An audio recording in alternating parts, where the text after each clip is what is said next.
سورہ نحل کی آیت نمبر 26۔ سورہ نحل کا چوتھا رکوع 14ویں پارے کا 10واں رکوع۔ اللہ رب العالمین نے ارشاد فرمایا، قد مکر الذین من قبلہم، بے شک ان سے پہلے لوگوں نے فریب کیا تھا، یعنی پچھلی امتوں نے، قوموں نے اپنے انبیاء کے ساتھ فریب کیا، انہیں تکلیفیں پہنچائیں۔ فَأَتَى اللَّهُ بُنْيَانَهُمْ مِنَ الْقَوَاعِدِ، تو اللہ نے ان کی عمارت کو بنیاد سے پکڑ لیا۔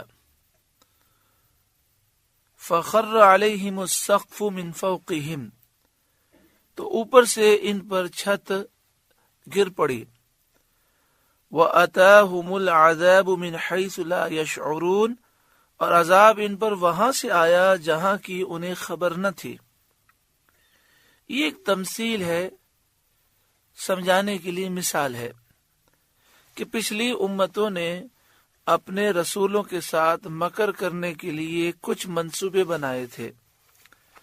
اللہ تعالی نے انہیں خود انہی کے منصوبوں میں ہلاک کیا، اور ان کا حال ایسا ہوا جیسے کسی قوم نے کوئی بلند عمارت بنائی، پھر وہ عمارت ان پر گر پڑی اور وہ ہلاک ہو گئے۔ اسی طرح کفار اپنی مکاریوں سے خود برباد ہوئے۔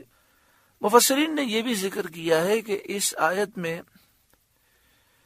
پچھلے مکر کرنے والوں سے نمرود بن کنعان مراد ہے، جو حضرت ابراہیم علیہ السلام کے زمانے میں پوری دنیا کا سب سے بڑا بادشاہ تھا۔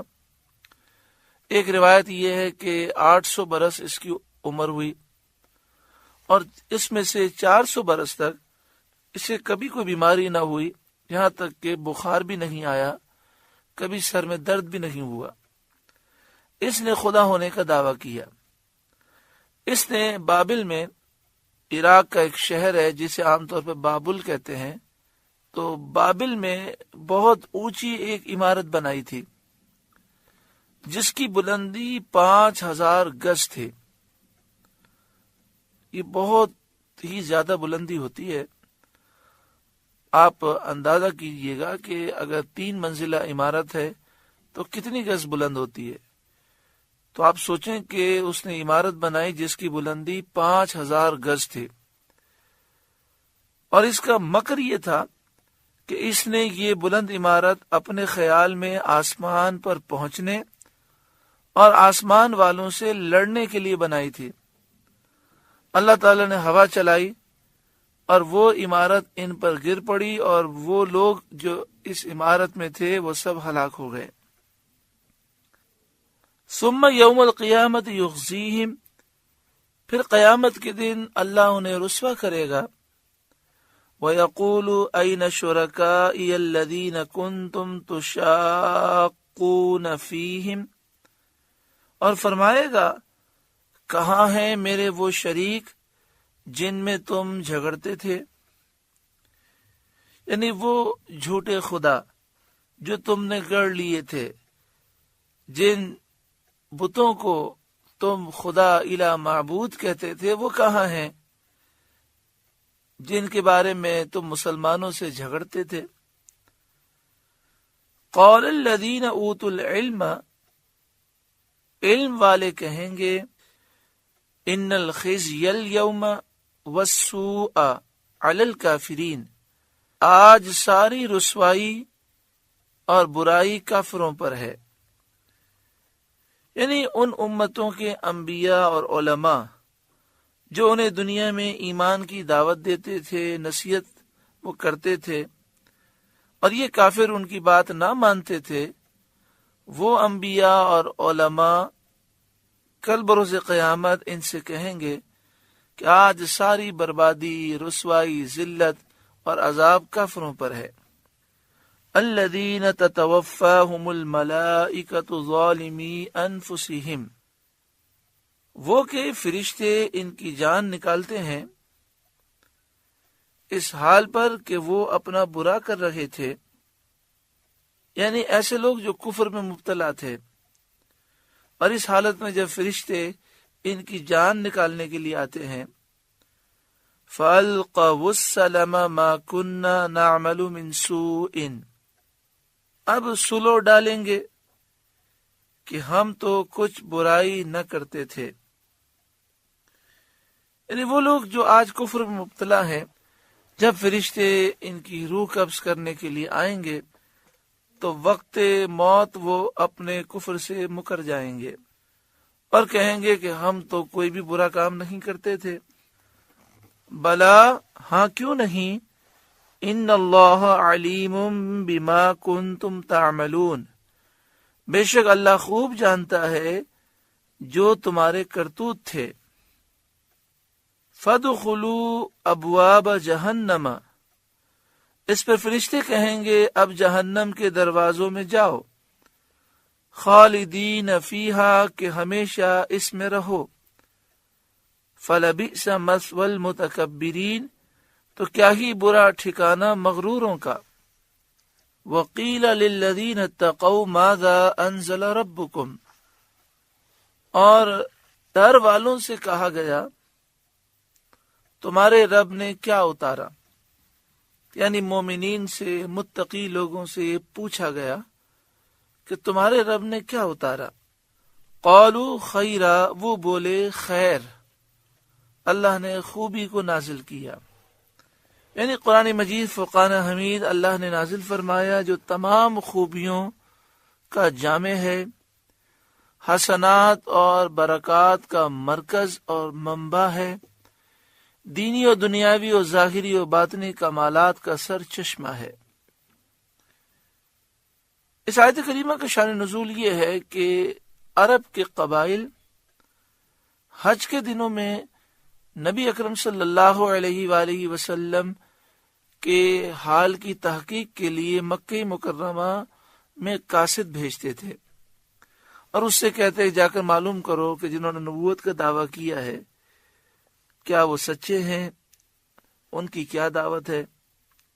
یہ قاصد جب مکہ مکرمہ پہنچتے اور شہر کے کنارے راستوں پر انہیں کفار کے کارندے ملتے، جیسا کہ پہلے ذکر ہو چکا ہے کہ کافروں نے 12 راستوں پر 12 افراد مقرر کیے تھے اور وہ جو بھی آتا مکہ شریف کی طرف تو اسے وہ گمراہ کرتے اور غلط باتیں کرتے۔ ان سے یہ قاصد نبی اکرم صلی اللہ علیہ وآلہ وسلم کا حال دریافت کرتے، پوچھتے تو وہ بہکانے پر مامور ہی ہوتے تھے، اس لیے وہ بہکاتے تھے۔ ان میں کوئی کہتا کہ یہ تو جادوگر ہیں، ساحر ہیں، کوئی کاہن کہتا، کوئی شاعر کہتا، کوئی کذاب کہتا، نعوذ باللہ من ذالک، کوئی مجنون کہتا، اور اس کے ساتھ یہ بھی کہہ دیتے کہ تم ان سے نہ ملنا، یہی تمہارے حق میں بہتر ہے، کیونکہ جو ان سے ملتا ہے ایسا جادو ہے کہ وہ پھر انہی کا ہو جاتا ہے۔ اس پر قاصد کہتے کہ اگر ہم مکہ مکرمہ پہنچ کر بغیر ان سے ملے اپنی قوم کی طرف واپس ہوں تو ہم بہت برے قاصد ہوں گے۔ ایسا کرنا قاصد کے منصبی فرائض کا ترک اور قوم کی خیانت ہوگی۔ یعنی قاصد کہتے کہ ہمیں قوم نے بھیجا ہے تحقیق کے لیے، تو ان سے ملے بغیر اگر ہم چلے گئے تو ہم تو بہت برا کریں گے، ہمیں تو تحقیق کے لیے بھیجا گیا ہے، ہمارا فرض ہے کہ ہم ان کے اپنے اور بیگانوں سب سے ان کے حال کی تحقیق کریں، جو ان کے ماننے والے ہیں ان سے بھی ہم پوچھیں گے، ان سے بھی ملیں گے، اور جو ان کے مخالف ہیں ان سے بھی بات کریں گے، اور جو کچھ معلوم ہو اس سے بے کم و کاس قوم کو مطلع کریں۔ یہ ہمارا فرض ہے کہ جو کوئی معلوم ہوگا وہ پورا ہم اپنی قوم کو بتائیں گے۔ اس خیال سے وہ لوگ مکہ مکرمہ میں داخل ہو کر اصحاب رسول صلی اللہ علیہ وآلہ وسلم سے بھی ملتے تھے اور ان سے آپ کے حال کی تحقیق کرتے تھے۔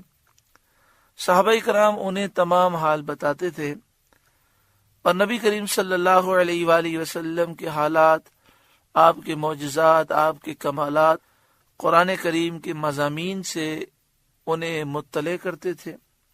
تو جب یہ قاصد مسلمانوں سے پوچھتے کہ تمہارے رب نے کیا اتارا، قالوا خیرا، وہ کہتے اللہ تعالیٰ نے خیر کو نازل کیا، یعنی وہ قرآن جس میں خیر ہی خیر ہے۔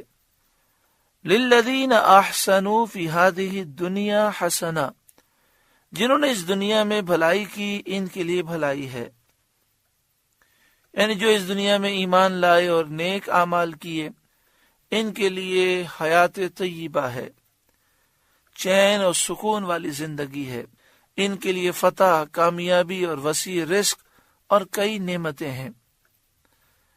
وَلَدَارُ الْآخِرَةِ خَيْرٌ، اور بے شک پچھلا گھر سب سے بہتر، یعنی ان کے لیے آخرت میں اللہ نے جو جنت تیار کی ہے وہ سب سے بہتر ہے۔ وَلَنِعْمَ دَارُ الْمُتَّقِينَ، اور ضرور کیا ہی اچھا گھر پرہیزگاروں کا، یعنی آخرت میں جو ان کے لیے گھر ہے پرہیزگاروں کے لیے وہ بہت ہی اچھا ہے۔ جنات عدن یدخلونها تجری من تحتها الانہار، بسنے کے باغات جن میں جائیں گے ان کے نیچے نہریں رواں ہیں۔ لہم فیہا ما یشاؤون، انہیں وہاں ملے گا جو چاہیں، ہمیشہ رہنے کے باغات ہیں جن کے نیچے نہریں رواں دواں ہیں، وہ وہاں جو چاہیں گے انہیں وہاں وہ چیز مل جائے گی۔ اور یہ بات جنت کے سوا کسی کو کہیں بھی حاصل نہیں۔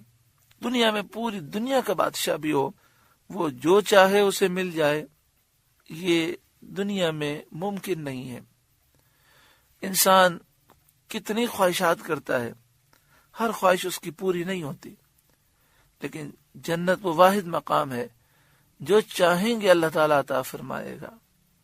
کذالک یجزی اللہ المتقین، اللہ ایسا ہی صلہ دیتا ہے پرہیزگاروں کو۔ الذین تتوفاہم الملائکۃ طیبین، وہ جن کی جان نکالتے ہیں فرشتے ستھرے پن میں، یعنی وہ لوگ متقی وہ لوگ ہیں کہ جب فرشتے ان کی روح نکالتے ہیں تو یہ پاک اور صاف ہوتے ہیں۔ اللہ ہمیں بھی ان لوگوں میں شامل فرمائے۔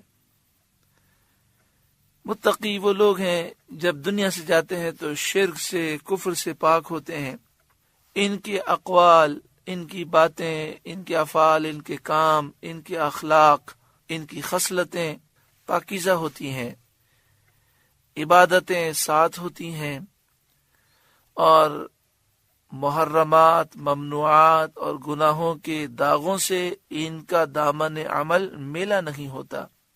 اس حال میں دنیا سے جاتے ہیں۔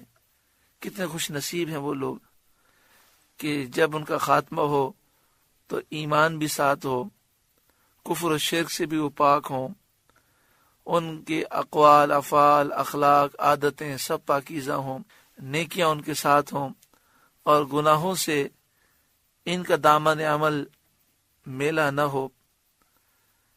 تو جب روح قبض ہوتی ہے تو اس وقت فرشتے انہیں جنت کی، اللہ تعالی کی خوشنودی کی اور اللہ کی رحمت اور اللہ کی طرف سے دی جانے والی عزت کی بشارتیں فرشتے دیتے ہیں۔